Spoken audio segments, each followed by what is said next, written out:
J'espère que tu vas bien ce soir. Moi ça va super. On se retrouve pour une vidéo lecture chuchotée. J'espère que cette vidéo te plaira. C'est parti. Pour se mettre dans l'ambiance, je te propose d'allumer une petite bougie.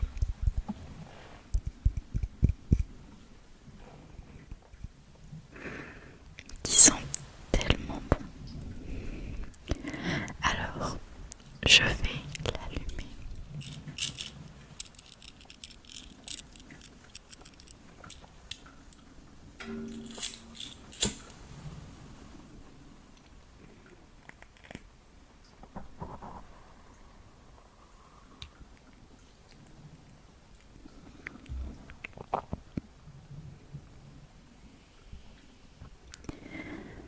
Et je vais la mettre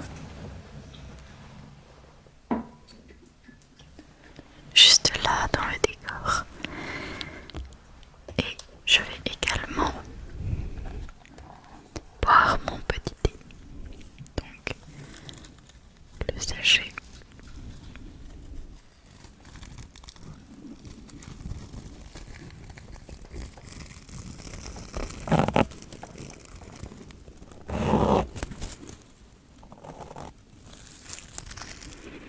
Qui sont mais divinement bons.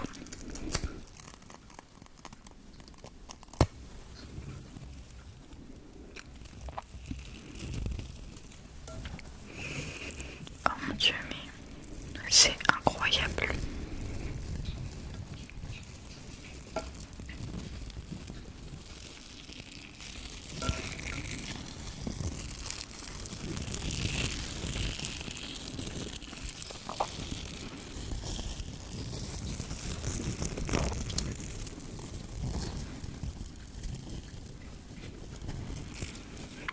Et je vais le mettre dans le thé encore bien chaud. Je ne sais pas si vous voyez la vapeur.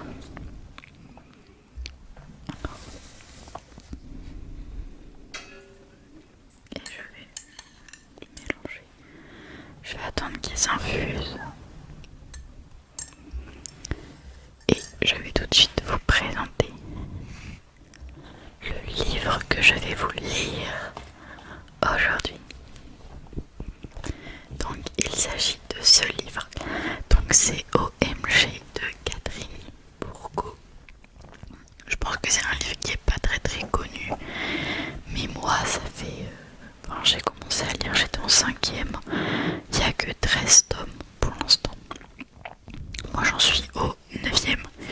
Et je n'ai pas retrouvé le premier tome, sinon je vous l'aurais lu.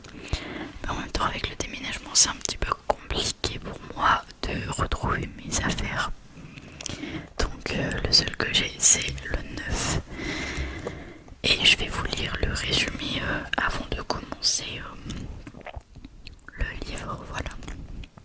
Donc Iris n'a pas vu son père depuis qu'il a quitté la ville sans prévenir des années auparavant. Et elle s'en est faite à l'idée qu'elle ne le reverrait plus, jusqu'au jour où elle découvrit une photo de lui chez sa voisine. Est-il revenu? Pourquoi ne les a-t-il pas contactés? Iris ne sait plus quoi penser, et sa mère refuse obstinément de répondre à ses questions. Et comme si ça ne suffisait pas, elle vient de quitter Jacob juste avant son anniversaire. Décidément, Iris ne sait plus où donner de la tête. Aussi, je sais que... je me rappelle plus trop d'histoires parce que je le lis pas régulièrement. Mais je sais qu'elle est tiraillée entre deux garçons, que sa famille n'est pas très riche. Voilà, c'est à peu près tout ce que je me souviens. Et aussi, par rapport à ma lecture, je vous prie d'être indulgente, parce que je suis dyslexique et que pour moi la lecture c'est pas quelque chose de très simple. Donc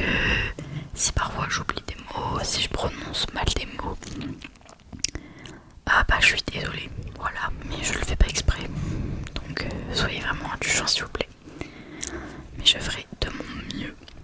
Surtout qu'en plus j'ai des problèmes de vue et que l'écriture est assez petite. Donc voilà, désolée si je bégaye un peu, mais ça me donnait à cœur de faire cette vidéo parce que j'aime bien. Et même ça m'entraîne pour mes oraux où je dois lire. Donc c'est plutôt pas mal. Du coup c'est absolument pas le début du livre, hein. J'en ai au chapitre 11. Et le nom du chapitre est Embrasse ton voisin de gauche. Alors c'est parti. Oh, c'est trop agréable.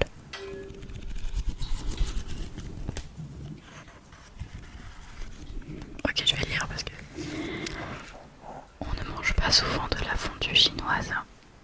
Je me rappelle pourquoi maintenant. Notre appareil ne marche pas. C'est un vieux modèle, marche mal, pardon. C'est un vieux modèle électrique super dangereux. Ça m'a collé le fil sur le plancher avec du gaffer pour prévenir les accidents. Mais je crois que le thermostat est déréglé. Ça bout à gros bouillon et on est incapable de baisser le feu. Étienne a déjà reçu 3 gouttes sur sa chemise. Jacob me passe la panière. Merci. Je le fais suivre à Benoît sur ma gauche. C'est maintenant le plat de sauce qui fait le tour de la table. Tout le monde en prend une grande cuillerée sans se douter que la mayonnaise est probablement périmée. Je vais m'abstenir. Emma est trop loin pour qu'on puisse discuter. Ce soir, elle est ici en tant que copine de Sam dans un dîner de famille. J'ai changé la luminosité. J'ai mis la lumière sur le livre parce qu'en fait je voyais rien. Du coup j'espère que ça vous dérange pas. Ça me fait un peu bizarre. Je serai la tante des enfants de ma meilleure amie. Oula, le jus d'orange me monte à la tête. Je suis en train de faire comme Emma et j'imagine des contes de fées romantiques. Je veux être demoiselle d'honneur à leur mariage. Oh, le petit cri excité de ma mère me sort de ma bulle. Tu sais ce que ça veut dire, Jacob? Sa fourchette a fondu à la main. Il n'a aucune idée de quoi elle parle. Il faut embrasser son voisin de gauche quand on perd un morceau de viande dans le bouillon. En même temps que lui, je me penche au-dessus du bouillon. Le morceau de viande flotte entre les 3 fourchettes de mon frère. Sam est bien trop vorace pour s'en contenter d'une. Je réalise vite qu'il y a un étrange silence autour de la table. Son voisin de gauche. Merde, c'est moi. Je suis assise à la gauche de Jacob. Mais non, je vais le récupérer, réplique-t-il en se levant pour avoir une meilleure vue sur le contenu du récipient.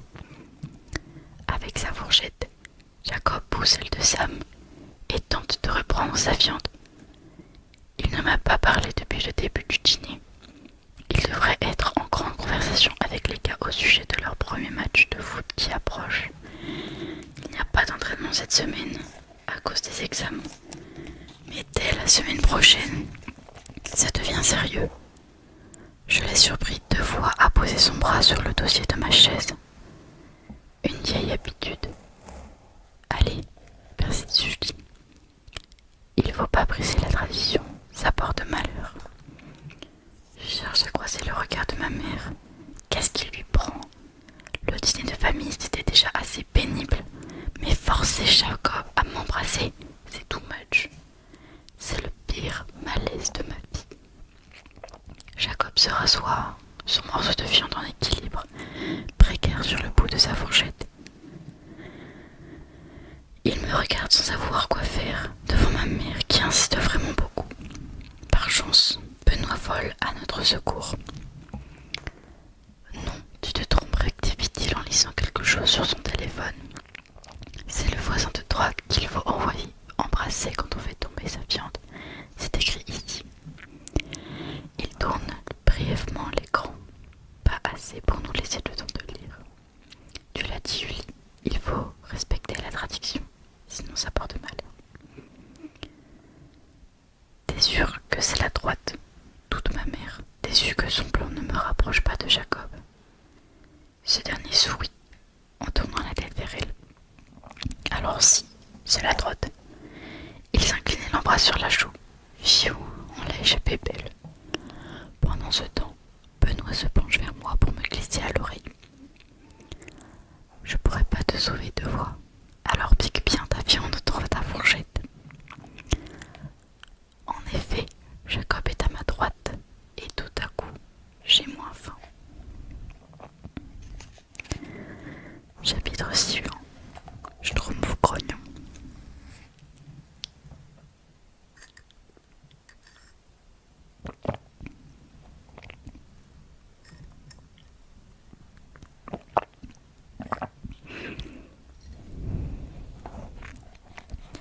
C'est sans doute le dîner de famille le plus bizarre auquel j'ai participé. Bon, je n'ai pas une tonne d'expérience en la matière, mais bon. Ma mère a longtemps travaillé comme serveuse dans un resto le soir. Sam et moi, on se faisait des croque-monsieur ou des hot-dogs. Je n'ai jamais connu les repas typiques en famille comme on en voit dans les publicités. Mes amis se plaignaient souvent qu'ils devaient rentrer parce que c'était l'heure de manger. Ça m'a toujours fasciné que tout le monde s'assoie en même temps autour de la table. Ici, on s'installe devant la télé ou on reste carrément debout au comptoir de la cuisine pour que ce soit plus rapide. Chez Emma c'est sa meilleure amie. Chez Emma, ils mangent ensemble à tous les repas et sa mère dépose les plats au centre de leur table, géante. Ici, au contraire, quand maman se lave vaisselle, c'est signe que quelque chose ne va pas. Les assiettes sont maintenant vides et nous discutons tranquillement. Benoît a été gentil. Il s'est occupé de faire cuire ma viande pour m'éviter de gérer un morceau perdu dans le bouillon. Je n'ai donc pas eu le stress de créer un malaise à cause des stupides traditions de ma mère. J'écoute distraitement l'échange autour de moi au sujet des vacances d'été qui approchent. Quand je me lève pour débarrasser la table, j'aperçois Maverick et Mélodie marcher sur la rue. Ils doivent revenir du cinéma. Alors petit aparté, mais Maverick, c'est un gars pour qui elle a un petit penchant. Donc là il sort avec une fille, mais il se rapproche un peu dans les chapitres précédents. Comme d'habitude, elle est accrochée à lui, tellement qu'un peu plus, et elle grimperait sur son dos. Je comprends vite que Mélodie fait tout ce qu'elle peut pour empêcher Maverick de regarder par ici. C'est l'heure du gâteau, s'exclame ma mère en tapant ses mains. Étienne repousse sa chaise. Il est presque aussi agité qu'elle. On les regarde s'activer à faire de la place sur la table. Le gâteau est si beau que ça. Ils sont excités comme si c'était le coup d'éclat du siècle. Emma tente de contrôler son fou rire. Quant à Julie, elle revient avec les chapeaux d'anniversaire. Je secoue la tête. Quelle humiliation. Surtout qu'ils sont vieux, démodés et parfaits pour un goûter d'enfant de 4 ans. Maman, ce n'est pas nécessaire. Faites attention, l'élastique est cassé sur celui-ci et j'ai réparé avec du scotch, poursuit-elle sans m'écouter. Super, dit Benoît qui embarque dans son délire, en prenant un chapeau. Il le met sur sa tête en nous faisant un sourire exagéré. Ça me limite et il commence à plaisanter. On devrait se donner des noms de schtroumpfs, rigole Benoît. Je lui donne une claque sur le bras. La ferme. Je me déclare schtroumpf charmant. Au secours. Et moi, réfléchissant. Tu es le schtroumpf gourmand, répond Emma en l'embrassant. Ton frère lui tend un chapeau. Mon frère lui tend un chapeau. Tiens, schtroumpfette.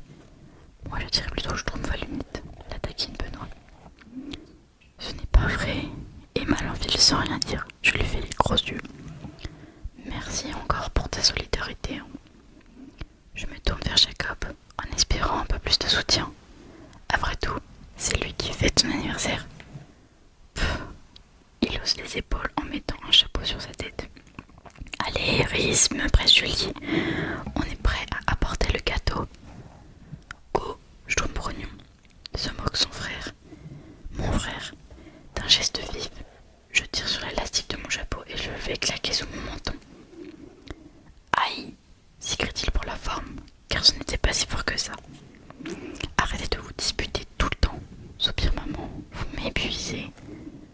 Je croise le regard de Sam, il pense la même chose que moi. On n'est pas en train de se disputer. Emma intervient. Si vous pensez qu'Iris et Sam se chamaillent sans arrêt, venez passer 2 heures chez nous avec mes petits frères. Vous allez vite trouver que vos enfants sont des anges. Pendant qu'Étienne apporte le gâteau, dont les bougies fondent, à vue d'œil, maman pose un regard triste sur nous. Pauvre Julie, elle réalise encore une fois qu'elle est passée à côté de pas mal de choses avec nous. Qu'elle avoue toujours manquer de patience avec les conflits. Elle préférait nous envoyer dans nos chambres plutôt que de s'asseoir avec nous pour discuter. Je soupçonne même qu'elle était bien heureuse de travailler le soir pour ne pas avoir géré la routine des devoirs, du dîner, de la douche. Elle s'est donnée à fond pour cet anniversaire. Elle fait toujours ça quand elle a un élan de nostalgie. Je mets donc le chapeau ridicule pour ne pas gâcher son moment. Les autres l'avaient compris depuis le début. C'est pour ça que tout le monde a joué le jeu sans rechigner. J'ai l'impression de retomber en enfance avec ça sur la tête. Mes amis aussi, je crois. Benoît et Sam font une bataille avec des ballons qui ont réussi à décrocher d'un bouquet. J'expire brillamment en m'appuyant sur la table, la joue dans ma peau. Désolé que tu aies Désolé que tu aies à subir ça. Jacob sourit. Il a tellement plié et replié sa serviette en papier qu'elle est à moitié déchirée. Ça va, mon père ne fait plus rien depuis son divorce, et la mort de ma sœur, me confie-t-il en jetant un regard vers Étienne par-dessus son épaule. Tant mieux si ça l'amuse. J'ai le réflexe de toucher sa main pour lui faire savoir que je le comprends. Sa vie de famille n'est pas très gaie, et moi qui le quitte une semaine avant son anniversaire, une chance que maman ait eu l'idée pour lui organiser une fête. Je lui en suis soudain reconnaissante, et je veux bien porter le chapeau de Schtroumpf aussi longtemps que ça lui fera plaisir. Êtes-vous prêt à chanter? Demande joyeusement Julie. Bras dessus, bras dessous, Sam et Benoît sont d'un cœur joie. Je n'ai qu'à les suivre en mimant les mots sur mes lèvres. Un coup d'appui sur le dossier de sa chaise. Jacob est bon joueur. Son père dépose devant lui le gâteau acheté à la boulangerie. 5 bougies qui ont bien vécu ont été placées autour du message en plastique. Bon anniversaire. Hip hip hip. Hurrah! Crie Sam par-dessus nos applaudissements. Arf. Je pense que c'est une forêt noire. Je reconnais les copeaux de chocolat tout autour et les cerises en guise de décoration. Sam a la même déception que moi. On n'est pas difficile sur les desserts, mais de la gelée entre les couches de gâteau, c'est moins bon que du glaçage. Et les morceaux de cerises sont tellement mous qu'on devrait les avaler tout ronds, sinon ils restent coincés entre les dents. Attends, s'écrie Emma, il faut faire un feu avant de souffler. Jacob se redresse, ce qui fait glisser son chapeau sur son front. Il ne s'en soucie pas, il pose les yeux sur moi, puis inspire profondément pour souffler d'un seul coup les 5 bougies, laissant entre nous un nuage de fumée.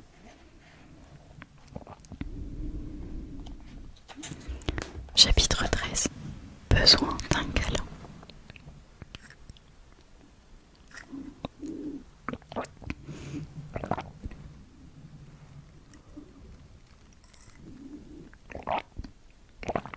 Il est hyper bon ce thé. C'est fruits exotiques de chez Cosmiti.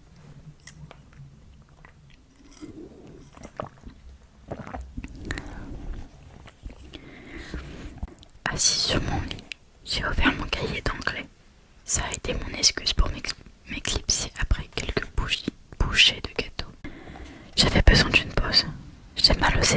force d'avoir été crispée sur ma chaise, à surveiller chacun de mes gestes, à choisir mes mots. Je m'en suis bien sortie avec Jacob.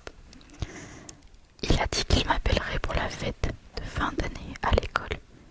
Son père et lui sont partis depuis un moment déjà, et Emma les a suivis de peu.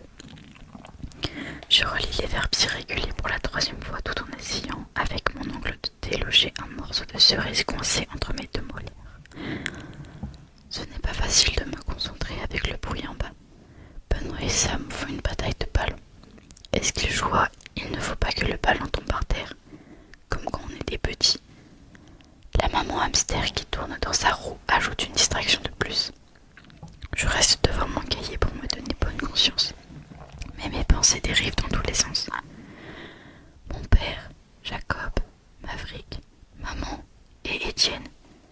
La fête de l'école. Après quelques minutes, je me lève pour donner quelques coups dans la vitre de l'aquarium. Va te coucher, maman hamster. En revenant vers le lit, j'aperçois Maverick dehors. Je m'arrête pour m'appuyer contre le montant de ma fenêtre.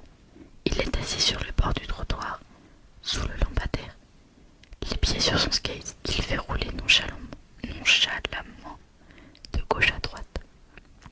Il semble ne rien attendre en particulier. Il est juste là, à tuer le temps. Je tends l'oreille, ma mère se fait couler un pain. Ça veut dire que j'ai plusieurs minutes devant moi pour parler avec Maverick. Il n'y a que Sam dans la cuisine désormais.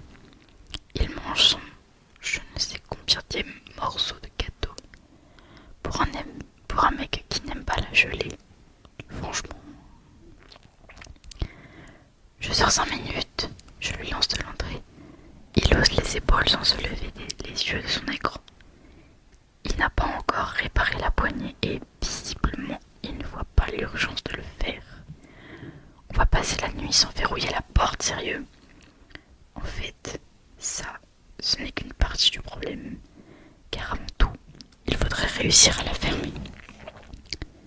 Les avant-bras appuyés sur ses genoux repliés, Maverick tourne son visage lorsqu'il aperçoit du mouvement autour de lui. Son expression crispée s'adoucit quand il réalise que c'est moi. Je traverse la rue en trottinant. « Hé, salut !» Il incline légèrement la tête vers l'arrière pour capter mon regard. « Salut !» Maverick a un mince sourire aux lèvres parce qu'il est surpris de me voir, mais ses yeux ne brillent pas, de leur bleu habituel. Ils sont éteints, comme la fois où... Oh, merde, c'est sûrement encore ça. Je jette un œil vers sa maison puis glisse les mains sur ma jupe pour m'accroupir devant lui. « Qu'est-ce que tu fais là ?» Tonnerre désinvolte, il hausse une épaule. « Rien. Tu t'es encore disputé avec ta belle-mère, c'est ça ?» En poussant un long soupir, Maverick passe une main sur son visage. « Ouais. » Il envoie valser son skate d'un coup de pied agacé pendant qu'il roule sur la rue. Maverick reprend sa position. Les coudes sur les genoux, les mains pendantes entre les jambes. « C'est pas important, ronchonne-t-il. »« Mais si, c'est important, Maverick. Vous habitez sous le même toit. Il faut que ce soit vivable pour tout le monde. » Je ne suis pas en train d'insinuer que sa belle-mère a tous les torts. Maverick peut se montrer insolent. Il ne mâche pas ses mots et il peut faire sortir de ses gonds n'importe qui. Il marmonne quelque chose pour lui-même. Et je décide de ne pas inciter. Il est trop énervé. Je change de sujet. « Est-ce que votre film était bien ?» Il me répond d'un signe de tête. C'était trop subtil pour que je sache si c'était un oui ou un non.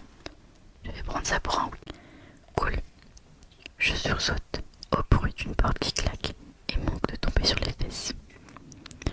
Ouf, ce n'est que Monsieur Girard qui a fait sortir son chat. Je ne dois pas trop m'attarder si maman me découvre ici après son bain. Ça va parler. Et toi, ton ex était chez vous ? Demande Maverick d'une voix plus douce. Je me déplace d'un pas pour m'asseoir sur le trottoir à côté de lui. Ma mère sort plus ou moins avec son père. Il grimace et ça me fait rire. J'étais coincée à un dîner de famille avec lui. Tu t'imagines le malaise ? Ça s'est bien passé. Ça va. À part ma mère qui nous a forcés à mettre des stupides chapeaux de schtroumpf pour chanter joyeux anniversaire. Un petit rire secoue ses épaules. photos. J'espère que non. Je profite de quelques secondes de silence pour regarder les étoiles. Il y en a plein ce soir. Je sens que Maverick fait la même chose. Et pour le reste, est-ce que ça va? S'inquiète-t-il en un souffle. Je me tourne pour le regarder dans les yeux et comprendre de quoi il parle. T'es parti vite quand Mélodie est arrivée, présage-t-il, en jouant avec un caillou du bout du pied. J'ai regretté de ne pas t'avoir suivi. T'étais encore en état de choc. Le stress accumulé toute la journée d'un coup tombe d'un coup. Je ne sais plus comment je me sens. Ma lèvre tremble. Je pense que j'ai juste besoin d'un câlin. Maverick ne se sentait pas à ça. Il met 2 secondes à réagir. Puis il m'enveloppe d'un bras et m'attire contre lui. Les pointes de ses cheveux chatouillent mes joues. Naturellement, ma main remonte pour saisir la sienne. Il se déplace un peu. Et je suis presque certaine que ce sont ses lèvres que je sens contre ma tempe. Merde. Si je tourne la tête, il pourrait m'embrasser. Et j'ai un peu l'impression que c'est ce qu'il voudrait. Comme si c'était une invitation. De peur que quelqu'un nous voie, je m'éloigne. Mon geste brusque le fait tiquer. Et je remarque le pansement sur son coude. Oh, je n'avais pas vu que tu t'étais fait mal en tombant. Notre chute a été violente. Et il y avait du sang. Je me serais évanouie si j'avais regardé sa blessure à ce moment-là. Mais le pansement est assez large pour m'inquiéter.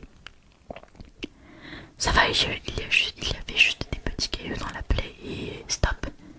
J'ai déjà des sueurs froides. Il ricane en se levant. Je le suis des yeux alors qu'il fait de quelques pas pour récupérer son skate. Après son pied, il m'appuie dessus et la planche atterrit sous son bras. Il revient vers moi et me tend la main pour m'aider à me relever. C'est une bonne idée car il est tard et maman est peut-être déjà sortie de son bain. On se voit à l'école demain. Il me fait signe que oui avant de remettre son skate par terre, prêt à monter dessus. Qu'est-ce que tu fais? Maverick exécute une manœuvre facile. Enfin, facile pour lui. Comme si c'était une évidence. Pardon. Ben, je vais aller me promener, me répond-il, comme si c'était une évidence. Il n'a pas envie de rentrer chez lui. Si ma mère n'était pas aussi relou, j'aurais pu l'inviter à manger une part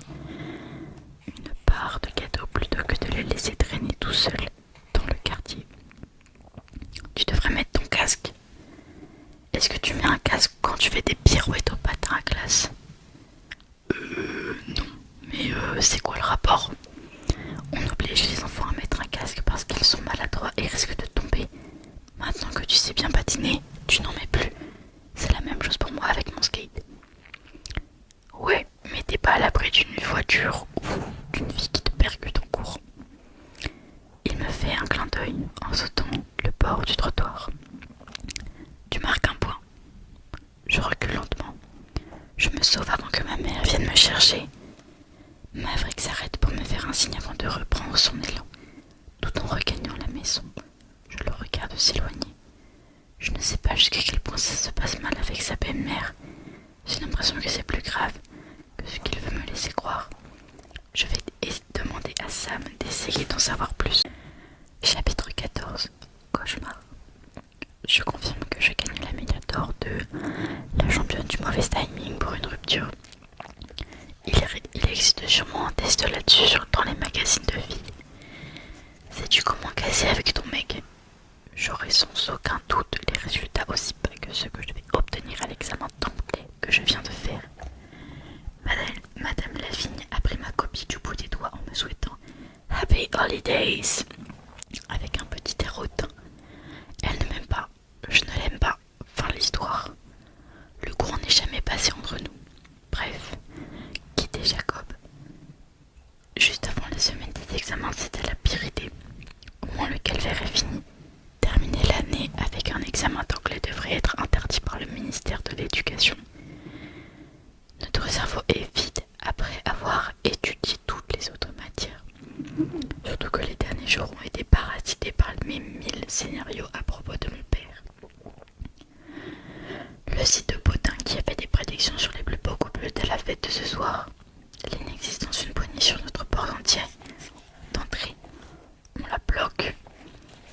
geste pour qu'elle reste fermée. Super efficace contre les voleurs.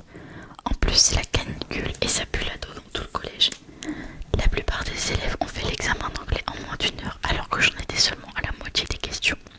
Et je les ai entendus se lever un à un. Les pas feutrés sur le plancher, les chuchotements de Madame Lavigne. Plus la classe se vidait, plus je paniquais. L'examen était facile, hein, lance Marie-Jade en arrivant derrière moi.